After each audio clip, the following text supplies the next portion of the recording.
आपको पता है श्री महाप्रभु जगन्नाथ जी का जो रथ है, कल हम उसके विषय में थोड़ी चर्चा कर रहे थे। जैसे पंचभूत से हमारा शरीर बनता है, ऐसे पंच रत्नों से महाप्रभु जगन्नाथ जी का रथ निर्माण होता है। सबसे पहला काष्ठ, लकड़ी का प्रयोग होता है। दूसरा होता है रंग, जो रोगन आदि किए जाते हैं। तीसरा होता है वस्त्र, जो ऊपर की जो शिखर है ठाकुर जी का, वो वस्त्रों से ही निर्मित होता है। और चौथा होता है जंबूरा, यानी कि माला, पुष्प, पत्र आदियों से ठाकुर जी का रथ सजता है। और अंतिम धातु, कहीं कहीं लगाने के लिए कील आदि जो लगाई जाती है पूरे रथ पर।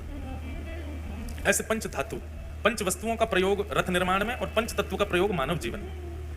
ये रथ हम सब मानवों के शरीर का ही प्रतीक है। सन्मुख विराजमान घोड़े, अब एक एक चीज का यहां पे भाव है। तुम्हें कितने घोड़े दिखाई दे रहे हैं आपको?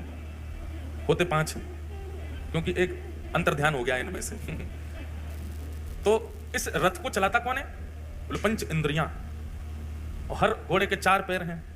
तो इसका मतलब क्या है कि उन इंद्रियों के 4 कामनाएं हैं। समस्त इंद्रियों, इंद्रियां किसको कहते हैं? ज्ञान इंद्रिय और पंचकर्म इंद्रिय, 2 प्रकार की इंद्रियां होती हैं। ये इंद्रियां ही हमको अपनी ओर खींचती हैं और उसी दिशा में हम अपने शरीर को ले चलते हैं जहां हमारी इंद्रियां खींचती हैं। आप सबकी इंद्रियां ठाकुर जी ने खींच रखी, इसलिए आप कथा में आ रहे हो। यही विषयों की तरफ होती तो आप विषयी वस्तु की ओर जा रहे होते। इंद्रियां जहां की ओर मुड़ जाती हैं, शरीर वहीं जाता। मतलब घोड़े जहां जाते हैं, रथ वहीं जाता है। अनेक भावना रथ के ऊपर बताई गई, पर सबसे मुख्य भावना क्या है कि जगन्नाथ भगवान जब रथ पर आरूढ़ होते हैं, रथ की शोभा तभी होती है। बहुत ध्यानपूर्वक सुनिएगा। रथ की शोभा कब है? जब महाप्रभु उस पर विराजे।